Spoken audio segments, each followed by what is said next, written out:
everyone, this is the State of Sustainability podcast brought to you by Altruistic. Today we're going to cover the sustainability market highlights that have been hitting headlines this week, namely the corporate farmer funding program frenzy and the supply chain chocolate crisis. We're also going to get around to doing a topic deep dive on reductions and insetting within the agri value chain. So what's happening now, what challenges business needs to solve, and maybe even how to solve them.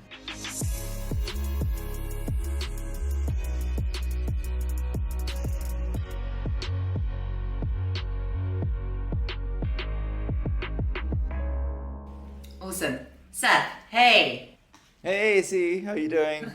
I'm good. Have you seen the Glastonbury lineup? I barely even know what Glastonbury is, Izzy, so I haven't seen the lineup, but tell me about it. I'm not surprised, but headlining, along with Shania Twain, who maybe you're more acquainted with. More my speed, but yeah. More your vintage, is Coldplay. And I've actually also got tickets for Coldplay in Dublin in August. I'm like a diehard Coldplay fan. And I would say the main reason is their environmental reduction strategy, which, if you don't know, listeners, they do awesome things like they have a kinetic dance floor that generates energy, they have reusable wristbands, all of that malarkey to reduce their emissions for each show they do. But also, on the other hand, this year's a big year for Taylor Swift, T-Swizzle, who Altruistic is a big fan of. But I'm not sure if I'm personally a fan of her approach to environmental impact and footprints. Putting it out there. Seth, also, I'm anticipating that if you don't know what Glastonbury really is, you won't know what Taylor Swift's environmental plan is. But she is basically offsetting all of her emissions, and she's been pretty heavily criticised in the papers as the anti-climate hero as well. I actually, Izzy, am a huge fan of Taylor Swift. Not so much the music, but more the sheer business acumen and chutzpah. Where I've been a fan of Taylor Swift since the days when she took on Apple, and more recently, just kind of I'm a fan of how she sort of built her business and the way in which her business can actually like literally move the GDP of the state where she goes and plays by meaningful percentage points. So I'm a Taylor Swift fan. That said, I naturally I agree with you. I prefer Coldplay's approach as well, not just because Coldplay was formed at UCL, my alma mater, but also because but also because like I do, as any listener to our podcast knows, I'm a fan of actual decarbonization, impact reduction within the value chain, within the operations. I think that there's a lot of cool stuff that Coldplay is doing in their strategy. One is that I think they were innovators just in the fact that they had a strategy. I think they were pretty much the first big name in entertainment that actually came out with a plan, not for the charity that they were supporting, but for the actual changes they were making in their business model to make it more sustainable. I also think actually that the kinetic floor idea is sheer genius because if you look at what we talk about in a consumer business context, we're always saying here at Altruistic that your flagship initiative should be something that makes sense for your business and actually can create a strong association for sustainability. Like, what is it that your customer thinks of? And so if you're in the chocolate business, your customer thinks of cocoa. If you're in the coffee business, your customer thinks of the coffee bean. And you should then take that as an area where you focus with the flagship initiative because it makes the consumer think differently about your product. And that's much better than doing something that is quite abstracted away from the product, which doesn't really build your brand. And Coldplay, I think, is a great example of that, where the whole kinetic floor thing, I would imagine, like back in the day when I was going to concerts, I might well imagine that I would go to a Coldplay concert purely because of the kinetic floor, because it's an interesting angle, so it's a crowd pleaser, it pulls people in, it's sustainable. I think it's a great flagship piece for the strategy. So having put Coldplay fandom to one side, I still have a lot of sympathy for Taylor Swift in that if you look at just flight emissions and emissions for transport, the problem with airline emissions is that it's notoriously difficult to decarbonize because there are very few options. There are only so many fuel options for use in commercial air travel, especially long distance, and they're pretty much all high emitting. The only alternative you can think about really that's viable is biofuel. There's some talk about electric air travel, but it's not at scale yet. It's not long haul, certainly. And so biofuel is the only other option. Probably, in my opinion at least, one of the worst things you could do for the planet is to shift all air travel to biofuel, because you would just kind of play havoc with global agriculture. You'd have all this land use being converted to planting soy just for the biofuel. Anyway, and then the second problem with this is that you also have this network problem to deal with, where every different node in the network needs to be able to refuel a plane with alternative fuel, for instance. So air travel is just notoriously hard to decarbonize, which means that your other option is it better for Taylor Swift to just stay grounded and do all of her concerts in, I don't know, wherever it is that Taylor Swift lives? You might know better than me, Izzy. But which I think is just not really a viable expectation for business. And there's probably more value that Taylor Swift could bring to the sustainability cause in her with her brand and her kind of stage and pulpit than simply staying grounded to save on the air travel. I realize that I in the environmental community I'm a fringe view here, but I still think that we have to be a little less purist and a little more pragmatic. Like we tore poor Elton John to pieces for his air travel as well, and I think Elton John was like a potentially a really strong ambassador for the movement. Yeah, I agree. I feel like the air travel line of attack is quite a commonly used one. And actually, Coldplay also still travelled around in a private jet. But as you can see, Coldplay are known for the environmental moves that they are making, not the ones that they're not. So maybe, Taylor, if you're listening, look into your operations, get innovative within each stadium that you're working in, and see what you can do. Let's get on to the market highlights.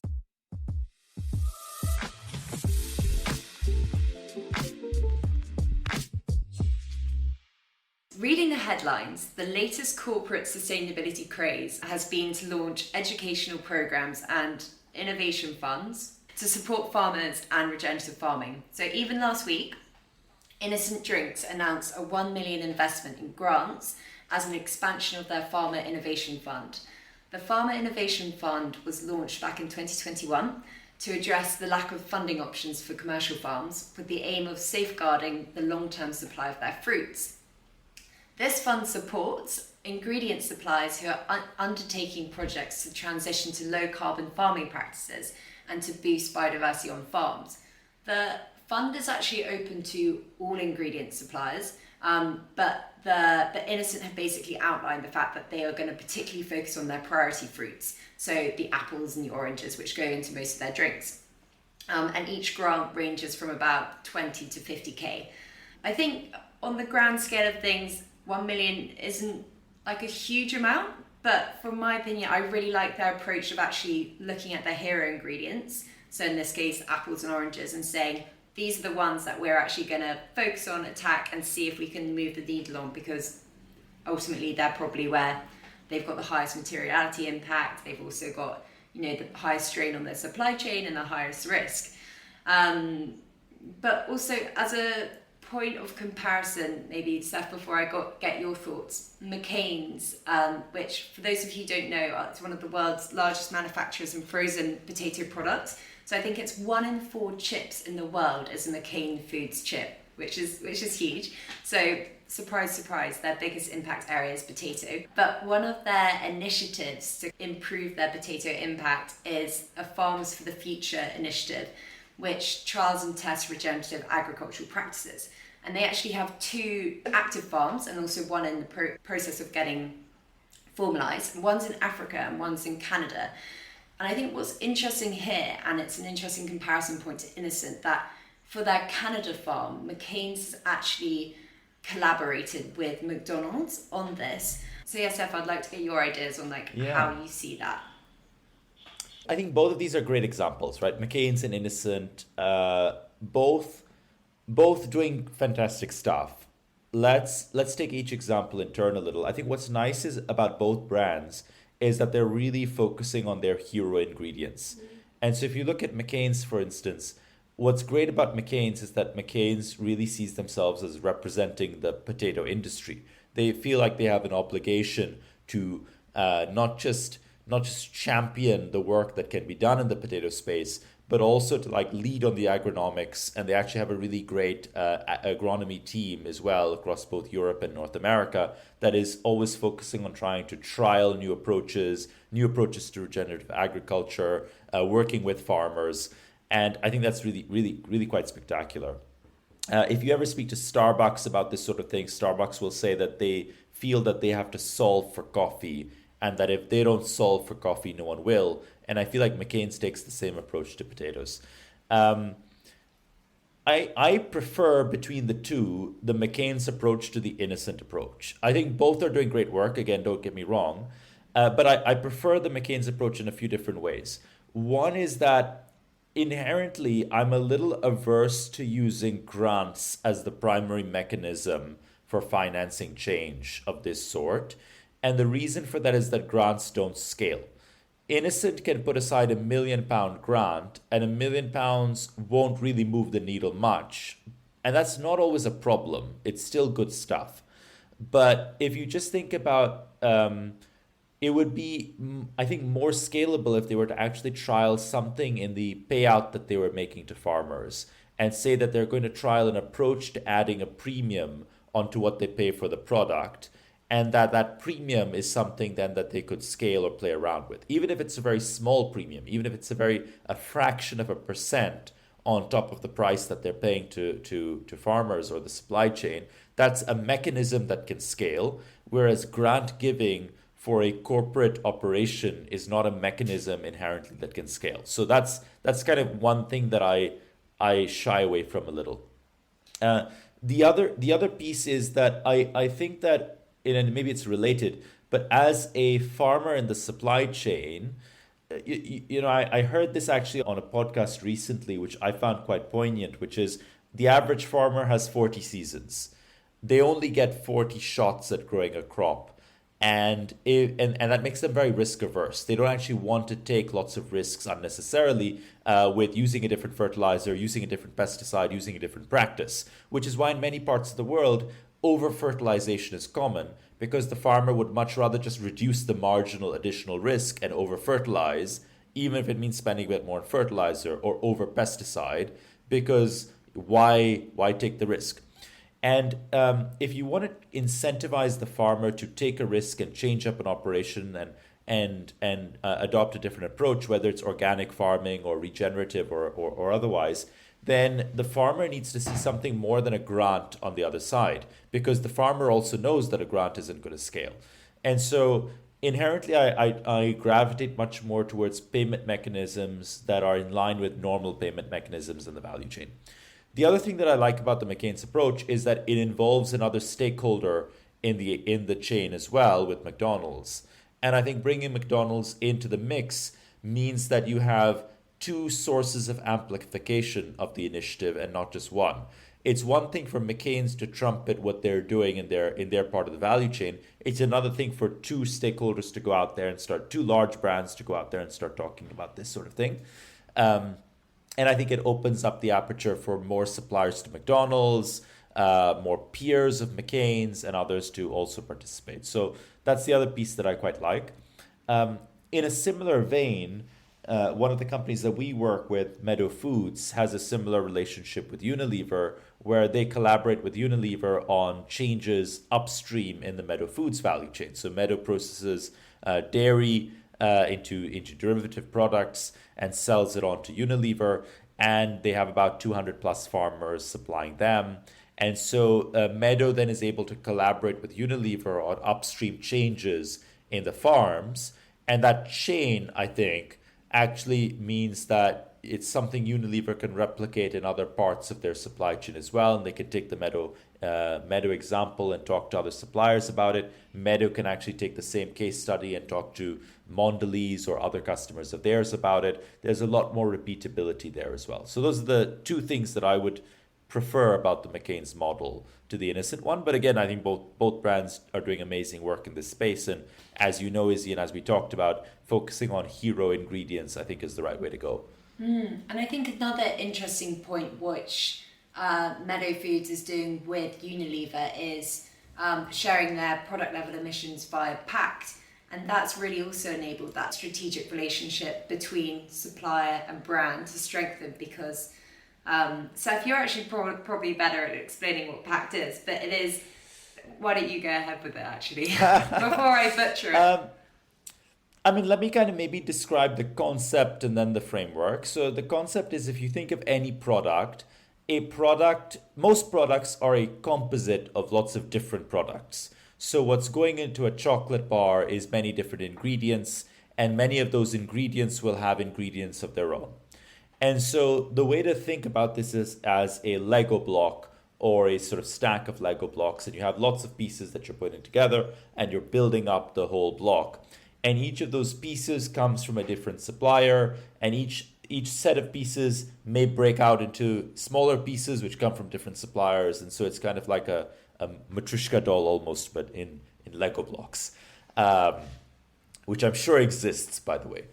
And so that's the idea. The idea is you want to be able to get the product environmental footprint of all these different blocks, so you can start building up a uniquely granular, uniquely accurate, and uniquely decomposable number for the end product.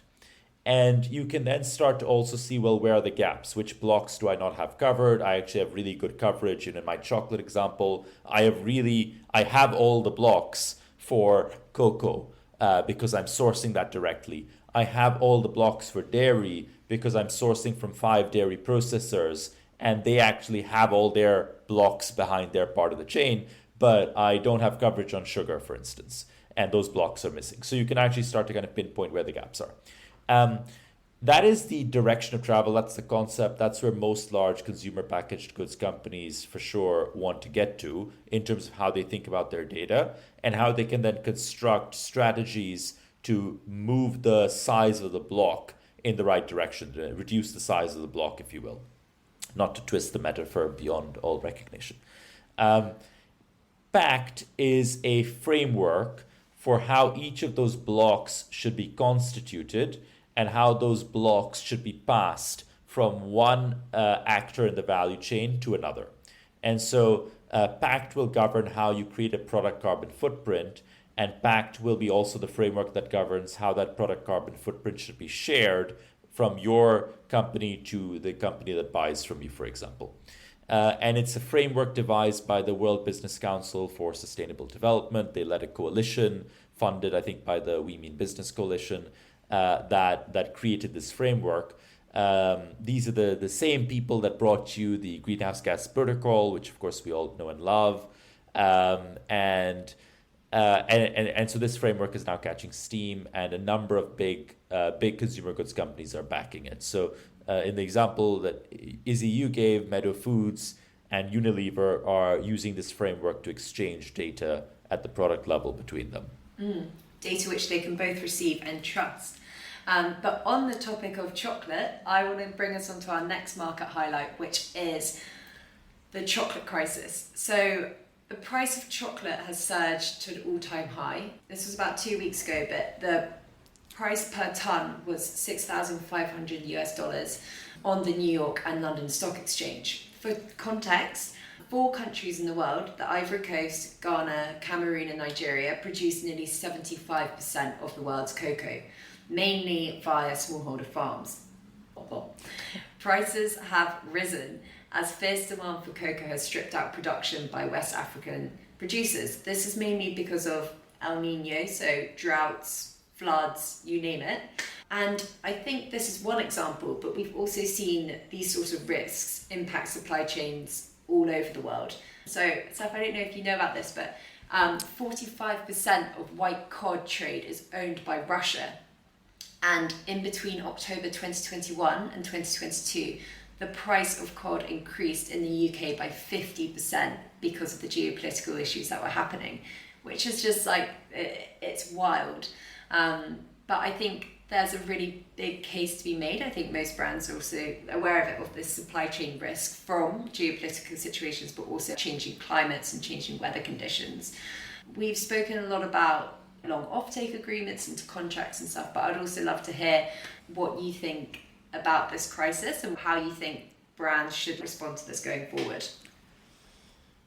Yeah, I think that cocoa is a really fascinating industry, and this is well before your time, Izzy, but 20 years ago there was a London-based supervillain known as Chalkfinger. And Chalkfinger was a notorious cocoa trader who tried to corner the market for cocoa. And the legend about Chalkfinger was that because the cocoa trade was so centralized in these 5 countries, Chalkfinger had managed to actually build a really strong local network in each of these 5 countries, built actually on top of the UK diplomatic core and its relationships, and used to have great information at the level of the individual plantation. And so the rumor was that like Chalkfinger actually deployed agronomists to understand growing conditions, so that Chalkfinger always had the information ahead of time. Sadly, I don't remember Chalkfinger's real name, so I have to keep referring to him as Chalkfinger. It sounds like a James Bond ripoff. Well, this was the actual name in the press. This was the actual nickname in the press. Exactly. In that instance, it backfired because Chalkfinger basically tried to hoard a ton of the market, and I think market prices crashed. What I find interesting about the cocoa trade is that it's actually subject to multiple risks. We obviously, the one relevant to us is the climate risk aspect. But actually, if you ever speak with people who are involved in the cocoa trade in Ghana, for instance, there's also a massive risk of just farmers replacing the cocoa plant with other uses. So like actually removing it and exploring for gold instead. And there's a massive potential for actually just like mining resources in a lot of the land where cocoa is grown right now, because certainly Ghana and potentially a few of the other countries in the 5 are incredibly resource rich countries where actually you could get other stuff which could be more profitable out of the earth. So I think there is that risk as well. I think that the climate risk is going to potentially wreak havoc with where certain niche materials are grown. Like I think of cocoa, coffee, vanilla, for example, as great examples. I don't think that we're prepared for the supply chain disruption. I suspect that the larger brands are, and the larger brands are taking mitigation measures. Again, if you just look at coffee and Starbucks has a massive wealth of innovation happening at grower level that they're backing. Everything from digitization to analytics and incentives. And I do think that big players in these industries are going to have to lean in much more actively into the value chain to start to get as much yield as they can in an environment where yield is kind of at risk and in danger of collapse. With coffee and cocoa, they're particularly hard because of the smallholder farms. How, with such a fragmented supply chain, obviously across 4 or 5 countries, what approaches do you take to tackle having millions of suppliers needing to enact change at a local level across that vast number that own a hectare or an acre of land? Yeah, I think the first thing is what kind of change you want to solve for. And so I think that there's basically 2 big things happening in the cocoa industry to my knowledge. One is climate change, and there's not much you can do about that, actually. Like, that's going to take its toll. you can get as much as you can out of the diminishing yield as as just zones shift. And you can also try and explore what other growing locations might become viable in the same way that, for example, the England is becoming a much better place to produce wine than it used to be, and that's at the cost of places like France, just because of the same sort of shift. So I think that's one direction of travel. I think the other big trend disrupting industries like cocoa is that cocoa growing is just no longer viable in the same way, and part of that is because there are other resources that you can extract from the earth. Part of it is because a generational shift in farming means that the best talent in most countries doesn't want to stay on the farm just because their parents were on the farm, and I think that's pushing against the current of how the development sector has historically moved. So the development sector has historically tried to focus on smallholder farming as a way to create employment. And I think the logic is in many ways that farming is a big employer worldwide and especially in emerging markets, and you should empower smallholders so that they can continue to exist and create more smallholders. Whereas every smallholder I've ever spoken with, and I've spoken with a lot of them, would actually much rather that their kid became a banker, or a clerk, or even or anything frankly other than a farmer, and would expect their kid to go to school and move to a city. And I don't think the right answer is to then bring that kid back to the farm unless you can actually figure out a way to get more income out of that. And so I think that this is a little less on the environmental side and a little more on the social side, but these same 5 countries have historically had a lot of activity to try and raise cocoa prices so they can get more of their share of the value chain. The other aspect is potentially looking at just larger scale growing models, ways to get a better margin just to make it more viable. Otherwise, I think cocoa will, and many similar spaces will just struggle to compete with other resources and other employment opportunities. Yeah. And I think also another point is like innovation in this space. Like I think we spoke about it in the last podcast, but Fazer, the Finnish confectionery company, has launched a no cocoa chocolate bar. And I think there is an interesting take here to see how brands are innovating and using that as brand collateral and narrative. I think this leads us really nicely onto our next, our topic deep dive, which is reductions in insetting. But let's have a quick break beforehand.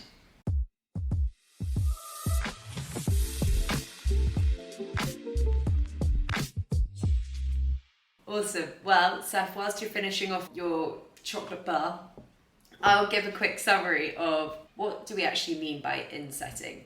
So insetting is integrating nature-based solutions or carbon reduction initiatives within the value chain. As a comparison, offsets is actually paying for a unit of carbon to be removed or avoided, like outside of your value chain. And I think a lot of companies are actually looking into doing insetting, because as they're engaging with their suppliers to get more data, this is a great opportunity to reduce their scope 3, which is where the majority, as we all know, the majority of emissions lies in most food and bev, apparel, personal care brands or companies. However, there's a risk that those hard-earned reductions are actually being bought off elsewhere. So by the latest finance or tech company or Delta Airlines that is coming in and buys the reduction credits off your supplier, off your farmer. So I think it will be interesting to maybe first touch on the benefits of insets versus offsets, just to set the scene. Seth? Yeah, I think I have a bias, but I also have exposure to both sides. And so, Izzy, as you know, I have also co-founded another organization called the Pakistan Environment Trust. And the Pakistan Environment Trust has 3 big programs, one of which is around helping the textile industry in particular to decarbonize. The second is around reintroducing the one-horned rhino to Pakistan. And the third is around carbon markets and helping develop carbon markets in Pakistan. Don't ask me what the connection is between those three, but they're all three exciting programs. And so in the carbon markets work that the Pakistan Environment Trust does, I've been able to be exposed to a lot of the interesting chaos of that market. And I was also one of the very early contributors to the task force for scaling voluntary carbon markets. And I'm still part of one of the advisory groups or similar for the successor organization, which is the ISVCM. The acronym changed, but it used to be the Task Force for Scaling Voluntary Carbon Markets. My nonprofit does great work because it's a nonprofit and it's focused very much on the project development side of this. But in general, I think the offset market as a whole has lots of problems, and I'm by no means the only person to be saying this. If I break the problems down into a few categories, one is an ideological problem, which is offsets seem a little like a papal indulgence. You're polluting, you want to get out of jail free, you want to buy your way out, you pay someone else to do it. That's the ideological reason. Not saying I agree or disagree. And in fact, I think that there's a place for offsets, I think, in the market. So candidly, I kind of disagree, but I also do see the point. The second is that there are a lot of brokers in the market and a lot of intermediaries. And those intermediaries extract a massive commission out of the value chain. And so in the Pakistan Environment Trust case, what we were seeing is that between the selling price of the offset and the amount that was getting paid to us as a developer, there might be a 40% spread. And that spread could even increase, actually, because the pricing was very opaque on the customer side. So that's the second problem, I think. And the third problem, I think there's four big problems. The third problem, I think, is that there's the certification and verification is notoriously difficult. Much has been said about this, mostly by The Guardian, as you know, South Pole knows better than most, and Vera knows better than most. And again, I sympathize with everyone involved in verification of offsets because it is difficult to verify. There's natural challenges and there's structural challenges as well, but it's very difficult to know if what you paid for as an offset was incremental versus what would already have been done otherwise. There was a lot of cases of Vera certified offsets that appeared not to be incremental. There are cases where slave labor might have been involved or forced labor might have been involved, and a few recent scandals in that. There are cases where maybe the forest was kind of burned down and still generating offsets. Like there's all kinds of stuff going on in that space. And then the fourth challenge, I think, is that most offsets have no association with your company or product. They are abstracted from the consumer perception of your product and from the operations and the supply chain of your product. So you're buying an offset generated in Brazil or Indonesia, but actually your product is manufactured and sourced in Europe. There's not really a relationship. And so those, I think, are the big four challenges.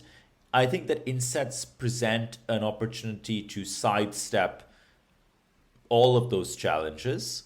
They have some of their own challenges, but I think they can not offset those four challenges, but they can sidestep those four challenges. Ideologically, insets make more sense because insets are reduction. Insets are actually just reducing the emissions of the product that you're making and the products that you're sourcing.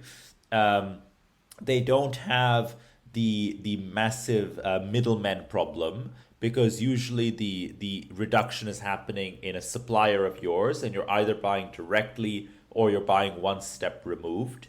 And so so you don't necessarily have this massive margin going in many different places. It can just be a fixed percentage margin that you're potentially giving to one stakeholder, versus in offsets there might be 3, 4, 5.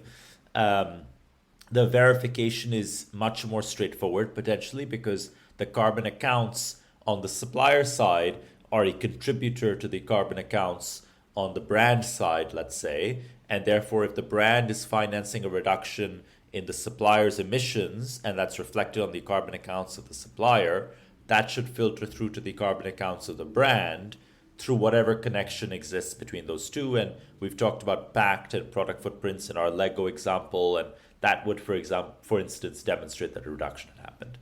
And then the fourth way in which the fourth challenge that doesn't exist in insets as well is that they are associated with your product. They're not abstracted. They are definitively in your value chain. And so if you're a chocolate business, you could be focusing on something in the cocoa space or in the sugar space. And so you don't have that abstraction. You can actually benefit from the consumer brand potential also of this. They do bring their own challenges. And I think one of the big challenge that I see is the free rider challenge, which is, as a brand, if I'm financing a change in a supplier, ideally I wouldn't want all my competing brands to also benefit from that change. And maybe I don't mind at a small scale, and maybe right now I'm getting going and so I don't care, it's okay. But at scale, and I'm always trying to think about how can we lay down infrastructure for the future, at scale this wouldn't work because it's just bad business to be financing brand power for your competitors. So I think that's the big drawback.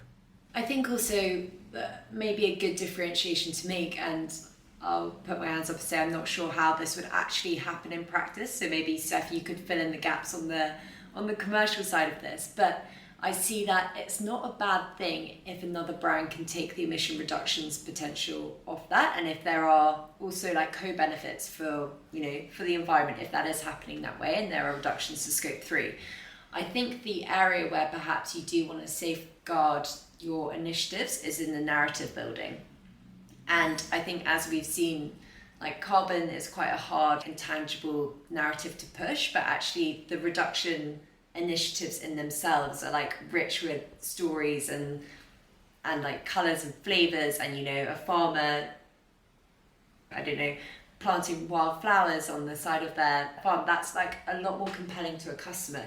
So I wonder if a good differentiation to make there with your supplier is actually, we don't mind if you share the reductions, but actually the narrative is ours. That's the narrative that we want to keep, and we want to be able to tell in our impact report or our sustainability strategy. Yeah, AC, I think that's the right angle. It is also borrowing from what has worked in the offset space. And so if you think about in the offset space, players that were able to set an attractive price and manage to be winners in the offset space. I don't know if this is still true, but I remember 5 or 6 years ago, I was speaking with Wildlife Works, which was one of the big developers of REDD plus solutions and nature-based solutions and offsets. And they had a brokerage arm, which I think was called Everland. And what they did really well is that they identified large buyers, like maybe a BNP Paribas or a Gucci, and they would sell the brand collateral along with the offset. So you get the offset, but you also get high quality imagery and narrative support and those sorts of things. And so it's like a full service offering. And I think that's a good learning that the insetting space can take from offsets, which is bragging rights could potentially be sort of sold to one buyer or one financier. But I don't think that'll be enough. And so I think that there are two approaches to how this could work at scale.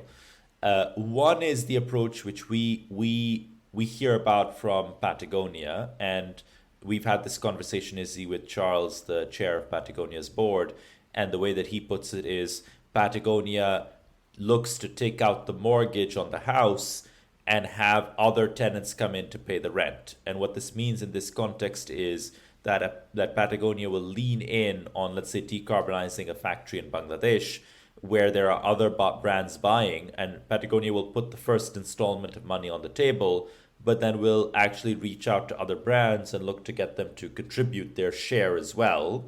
But that first mover aspect, that first risk, that first tranche of capital comes from Patagonia, and so other brands then are encouraged and know that someone has already taken the first hit, and it's easier for them to pile on, and maybe a lot of the diligence is also done.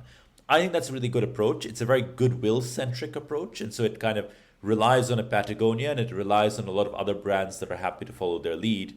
And that's not necessarily going to repeat itself as nicely at scale and across industries. The other approach that I see being explored, for instance, in sugar, is that you generate an offset as a result of the inset activity. So what I mean by that is that the brand finances a reduction in the value chain, and the supplier will generate an offset as part of the completion of that set of activities. And that offset will be sold to the brand along with the product, and the brand then has the choice to retire it. And so, let's say that you've deployed $100,000. The sugar producer has kind of used $100,000 in a different way of growing, and then I'm selling you, the brand, 100 units, and maybe I sell you an offset along with each unit, and then it's your choice what you do with that. It can also actually potentially work with multiple players in the value chain, where let's say that you, Izzy, are not the brand, but you're a manufacturer and I'm the farmer, and there's a brand on the other side of you. I can kind of make the reduction, you finance it, I sell you product, I sell you offset commensurate to the product that you're buying, and then when you sell it onwards to the brand that you're selling to, you sell product and offset as well. So it's the same token, like the same tokenization process, and that allows you to basically restrict the claim to the buyer of the offset or the holder of the offset. So now any other brand in the chain can't actually claim that because they don't hold the offset. And potentially, and one of the key things to figure out also is whether I, the grower, can sell you the share of offsets of other buyers, actually. And that then takes you more into regular carbon markets. I think both approaches are great. I do think that they're based on the assumption that the farmer or the grower has the ability, knowledge and expertise to navigate the carbon market. For instance, if we were at a farm Stump Up for Trees in Wales on Tuesday, and they were saying that a main issue and area of contention in the offset market is actually it's all these buyers buying up really good productive land and saying, actually, let's change this land and make it into forest for carbon credits. And they're saying, actually, no, we need to keep the productive land in agriculture, and the marginal land, which the steep hills or like the boggy peatland that's been drained, and we should move those into carbon offset credits. And I think supporting the farmer through the insets and also creating a portfolio for them to support them in the offsets of where they can sell, what they should sell, and how that can actually support the whole ecosystem that you're working in is a great approach. But also, I think it's just quite ambitious to think that you can engage all your suppliers in a way that upskills them to farmers to be able to do that. And he was saying, in Wales, most farmers have no idea about the carbon market, and nor should they, because they're focused day to day trying to actually get their yields to meet their buyers' requirements. So I think it's tricky. Yeah, I think it is tricky, but at the same time, there's money in it, and so there are going to be a set of sort of players that will come in and help you with this.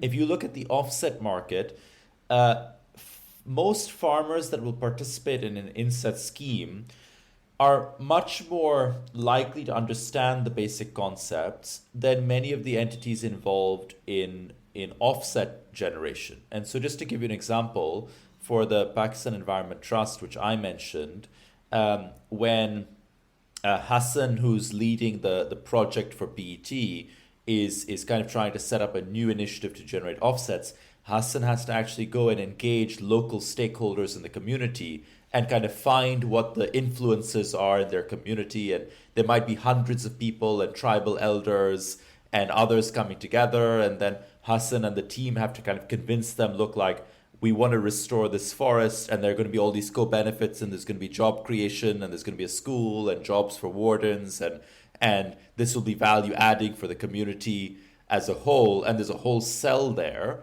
And we're talking about people who, are very new to the climate change as a topic, to say the least, and you really have to find a way to position it in their language. And PET plays that role in this context because PET is the project developer.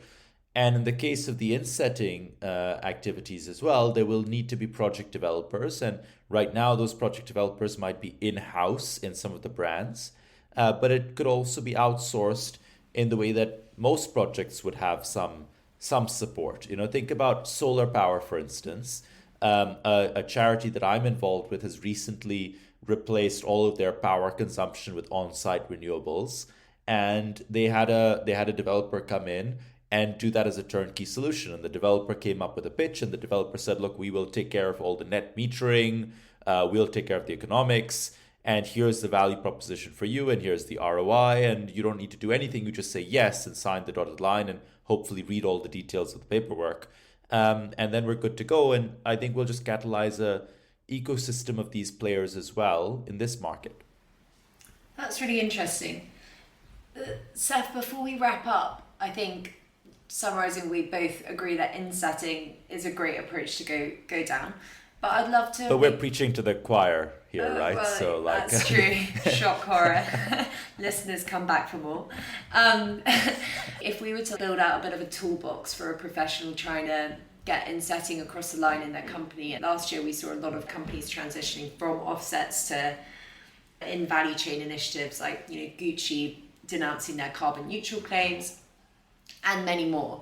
If you were to build out a toolbox of say 3 to 4 different initiatives, tools, incentives to make the business case internally and also to deploy and implement it, what would those be? It's a good question, Izzy. I would probably start with a bit of the strategic aspect, which is what am I trying to solve, why, how, etc. I'll double click on that in a moment. I would then just think about how do I get this going? And then I would think about how do I scale this? Let's maybe take a moment to talk about each of those. On the first one, I think it's important to figure out what type of part of your value chain are you going to focus on, and what type of activity do you want to target to change? And so, for instance, if you're in the chocolate business, are you interested in cocoa farms? And that's what you're going to focus on. But also within cocoa farms, what is the change that you want to affect? Do you want to actually have cocoa farms? Is it a nature-based solution that you're going after, and you want to actually have, maybe it's a form of cover cropping, for instance, or it's some form of input replacement that you want to go for, or is it actually that or sequestration, or is it actually you want to change the energy use on site for those farms, whatever they're using? Maybe they have diesel generators for the irrigation. Figure out not just the part of the value chain, but also the activity that you want to target. Because I think the worst thing is if you start out with a really high-level umbrella idea that you want to get regenerative agriculture moving in farms in your value chain, which is 2 types of abstraction. It's like farms in general. Well, which type of farms? Because all crops are slightly different in terms of how they work. And then also regenerative agriculture is a catch-all term, whereas actually you should kind of look at specific types of suppliers, specific types of activities, so that you have as few variables in your experiment as possible. You want to really limit, think of this as a controlled experiment. You want to have very, very few variables in play. Ideally, I would also kind of start with something very proximate. I would start with something in the same country as my business. Just something where I could even potentially go and visit the site and actually see how it's playing out. And I can get direct feedback. I can hear from the farmers. I can understand what worked, what didn't work. All of this sort of stuff is in the setup phase, and I think you really want to get this right. We're thinking about this space ourselves, and we're thinking in the same way, right? We're thinking about starting in the UK. We're thinking about specific activities. We're thinking about specific types of suppliers, and I think that's the design piece.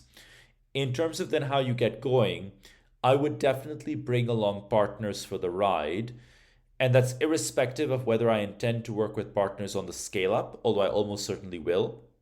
But I think that you have the ability to, as a project manager, project developer in the brand business, let's say, like a sustainability professional on the brand side, you want to also make sure that you're able to learn from what others are doing and bring information and knowledge into your business.